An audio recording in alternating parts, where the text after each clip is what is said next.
তাই আমি এই চারি যুগের মন্থনে করা প্রেম সম্পদটুকু আমি আমার পদ্মার কাছে গচ্ছিত রেখে যাচ্ছি। পদ্মা, তুমি আমার কথা শুনে নিও, যেদিন আমার নরোত্তম আসিবে সেদিন এই প্রেম সম্পদ তাকে তুমি দিয়ে দিও।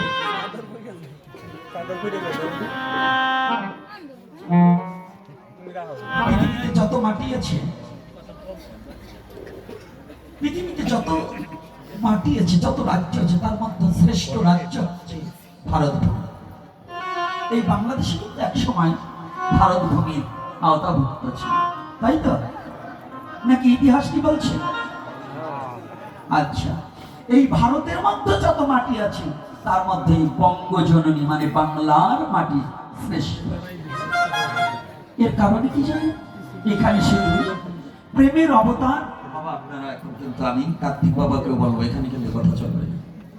আমার কথা যখন শুরু হবে তখন আমার সবকিছু আমি বই দেখে আমি মুখস্থ বলতে দুটি বস্তু আমরা পেয়েছি, শ্রেষ্ঠ দুটি বস্তু সনাতন ধর্মের।